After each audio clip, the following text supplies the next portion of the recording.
Beauty means quality. Quality പ്രൊഡക്ട്സുകളുമായി നിങ്ങളുടെ സൗന്ദര്യ സങ്കല്പങ്ങളെ സാക്ഷാത്കരിക്കുന്നതിന് ഞങ്ങളുണ്ട് കൂടെ. Royal beauty parlour and spa, Chelakkara. പട്ടികവർഗ വിഭാഗങ്ങൾക്ക് ആനുകൂല്യങ്ങളോ പദ്ധതികളോ അനുവദിക്കാത്തതിൽ പ്രതിഷേധിച്ച് ചേലക്കര ഗ്രാമപഞ്ചായത്തിലെ അടിയന്തര യോഗത്തിൽ നിന്ന് പ്രതിപക്ഷം ഇറങ്ങിപ്പോയി. പട്ടികവർഗ വിഭാഗങ്ങൾക്ക് അർഹമായ ആനുകൂല്യങ്ങളോ പദ്ധതികളോ ചേലക്കര ഗ്രാമപഞ്ചായത്ത് ഭരണസമിതി നടപ്പിലാക്കിയിട്ടില്ലെന്ന ആരോപണവുമായി പ്രതിപക്ഷം. ഇതിൽ പ്രതിഷേധിച്ച് പഞ്ചായത്തിൽ ചേർന്ന അടിയന്തര യോഗത്തിൽ നിന്നും പ്രതിപക്ഷ അംഗങ്ങൾ ഇറങ്ങിപ്പോയി. വ്യക്തിഗത ആനുകൂല്യങ്ങൾക്ക് അർഹരായ ഗുണഭോക്താക്കളെ കണ്ടെത്തുന്നതിൽ പട്ടികവർഗ വിഭാഗത്തെ പൂർണ്ണമായും അവഗണിക്കുന്ന സമീപനമാണ് ചേലക്കര ഗ്രാമപഞ്ചായത്ത് സ്വീകരിക്കുന്നതെന്ന് പ്രതിപക്ഷ അംഗങ്ങൾ ആരോപിച്ചു. പഞ്ചായത്ത് പരിധിയിൽ ഒരു പട്ടികവർഗ കോളനി മാത്രമാണുള്ളത്. എന്നാൽ ഈ വിഭാഗത്തിന് അർഹമായ ആനുകൂല്യങ്ങളും പദ്ധതികളും നടപ്പിലാക്കാൻ പഞ്ചായത്ത് ഭരണസമിതി തയ്യാറായിട്ടില്ലെന്നും പ്രതിപക്ഷം ആരോപിച്ചു. കാളിയാറോഡ് വാർഡ് 11 അതായത് അവിടുത്തെ വാർഡ് മെമ്പറും കൂടിയാണ് ഞാൻ. എൻ്റെ വാർഡിൽ പട്ടികവർഗ ഉന്നതിക്ക് വേണ്ടി ചേലക്കര ഗ്രാമപഞ്ചായത്ത് ഒരു പദ്ധതിയും വെച്ചിട്ടില്ല. അവർക്ക് കിട്ടുന്ന വിഹിതം എന്ന് പറയുന്നത് ലൈഫ് പദ്ധതിയിൽ മാത്രം മാറ്റിവെച്ച് അവരുടെ ക്ഷേമ പ്രവർത്തനത്തിനുള്ള ഒരു പദ്ധതിയും വെച്ചിട്ടില്ല. ഇതുമായിട്ട് ഗ്രാമസഭയ്ക്ക് പോകണമെങ്കിൽ, ഗ്രാമസഭയിൽ ഫോറം പൂരിപ്പിച്ച് കൊടുക്കണമെങ്കിൽ ഒരു പദ്ധതിയും അവിടെ വെച്ചിട്ടില്ല. അതിൻ്റെ ഭാഗമായിട്ട് ഇന്ന് നടന്ന അടിയന്തര കമ്മിറ്റിയിൽ നിന്നും ഞങ്ങൾ പ്രതിഷേധിച്ച് ഇറങ്ങി വരികയാണ് ഉണ്ടായത്.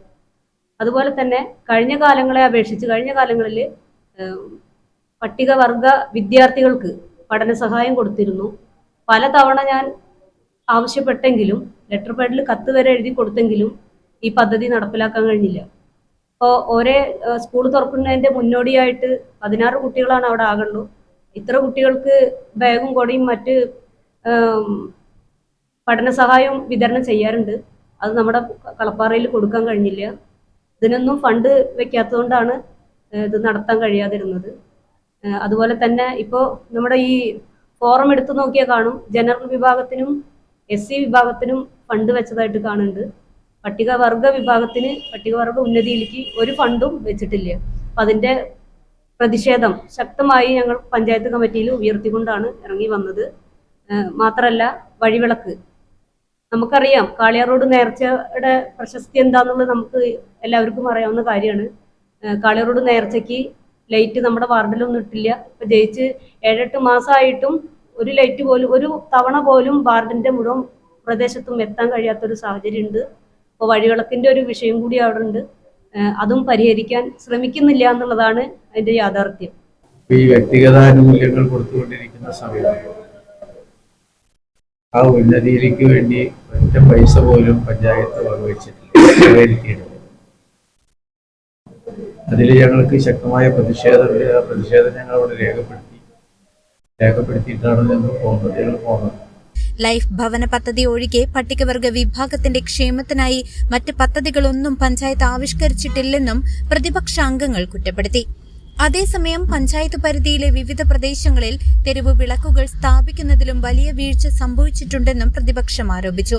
വികസന പ്രവർത്തനങ്ങളിലും വിവിധ വിഭാഗങ്ങൾക്കുള്ള ആനുകൂല്യങ്ങൾ നൽകുന്നതിലും പഞ്ചായത്തിന്റെ ഭാഗത്തു നിന്നും വീഴ്ചയുണ്ടാകുന്നതായി ആരോപിച്ചാണ് പ്രതിപക്ഷാംഗങ്ങൾ പ്രതിഷേധവുമായി അടിയന്തര യോഗത്തിൽ നിന്നും ഇറങ്ങിപ്പോയത്. രണ്ടാമത്തെ കാര്യം, നമ്മുടെ നാട്ടില് ലൈറ്റുമായി ബന്ധപ്പെട്ട ഒരു വലിയ വിഷയങ്ങൾ നിലനിൽക്കുക. പല സ്ഥലങ്ങളിലും ലൈറ്റ് ഇടാമെന്ന് പറയലല്ലാണ്ട് ലൈറ്റ് ഇടലുണ്ടായിട്ടില്ല. കാളിയാറോഡ് നേർച്ചകളുടെ സമയത്ത് വരെ കാളിയാറോഡ് പ്രദേശത്തുള്ള മെമ്പർ പല പ്രാവശ്യം ആവശ്യപ്പെട്ടിട്ടുണ്ട്. ഒറ്റ ലൈറ്റ് പോലും അവിടെ ഇടാത്ത ഒരു സാഹചര്യം ഉണ്ടായി. ഇത് നിരവധി പഞ്ചായത്ത് കമ്മിറ്റികളിൽ ഞങ്ങൾ ഉന്നയിക്കപ്പെട്ട കാര്യങ്ങളാണ്. എന്നാലും ലൈറ്റ് ഇടുന്ന കാര്യത്തിൽ ഒരു വലിയ അനാസ്ഥയാണ് പഞ്ചായത്തിൻ്റെ നിലവിലുള്ള ഭരണസമിതി നടത്തിക്കൊണ്ടിരിക്കുന്നത്. അതിനകത്ത് ഞങ്ങൾക്ക് ശക്തമായ പ്രതിഷേധമായി. ആ പ്രതിഷേധം രേഖപ്പെടുത്തുന്നതിന് വേണ്ടിയാണ് ഞങ്ങൾ ഇങ്ങനെ ഇതേമാതിരി ഒരു വാർത്താ സമ്മേളനം നടത്താൻ വേണ്ടി. ഇതിൻ്റെ മറ്റ് ഇതര കാര്യങ്ങളെല്ലാം സംബന്ധിച്ച് ഞങ്ങൾ മെമ്പർമാരെല്ലാവരും സംസാരിക്കുന്നില്ല. ഈ ക്ഷേമകാര്യ സ്റ്റാൻഡിംഗ് കമ്മിറ്റിയുടെ ചെയർമാനായിട്ടുള്ള അവരുടെ അവിടെയാണ് ഈ പട്ടികജാതി ഉന്നതി നിലനിൽക്കുന്നത്. അപ്പോൾ അവർക്ക് അവിടെ വലിയ ബുദ്ധിമുട്ടുണ്ട്. ഈ ഉന്നതിയിൽ ഒരു കാര്യം ചെയ്യാൻ പറ്റാതെ, ഒരു ഫണ്ട് പോലും വെക്കാൻ കഴിയാത്ത ഒരു സ്ഥിതി വന്നപ്പോൾ അതിൽ ശക്തമായ പ്രതിഷേധമുണ്ട്. ആ പ്രതിഷേധമാണ് പഞ്ചായത്ത് ഭരണസമിതിയിൽ ഞങ്ങൾ ഉന്നയിച്ചത്. അതുകൊണ്ടാണ് അതിൽ വ്യക്തമായ ഒരു മറുപടി കാര്യങ്ങളും കിട്ടാത്തതുകൊണ്ട് എല്ലാം ശരിയാക്കാമെന്ന് പറയുന്നതാണ് പഞ്ചായത്ത് ഭരണസമിതിയിലെ ഉത്തരവാദപ്പെട്ടവർ പറയുന്നത്.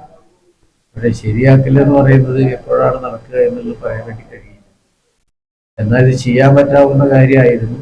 അത് ചെയ്യാതിരുന്നത് തികച്ചും ഭരണസമിതിയുടെ ഒരു അനാസ്ഥ മൂലമാണ് ചെയ്യാൻ കഴിയുന്നത്. സ്റ്റാൻഡിംഗ് കമ്മിറ്റി ചെയർമാൻമാരായ കെ നന്ദകുമാർ, ബൽക്കീസ്, എല്ലിശ്ശേരി വിശ്വനാഥൻ തുടങ്ങിയ പ്രതിപക്ഷ അംഗങ്ങളാണ് ആരോപണവുമായി രംഗത്ത് വന്നത്. News desk CCV. നിങ്ങൾ അറിഞ്ഞില്ലേ റോയൽ ജാക്ക്പോട്ട് സെയിൽ തുടങ്ങി. ഇത്തവണത്തെ ഓണം നമുക്ക് റോയൽ നിന്നായാലോ?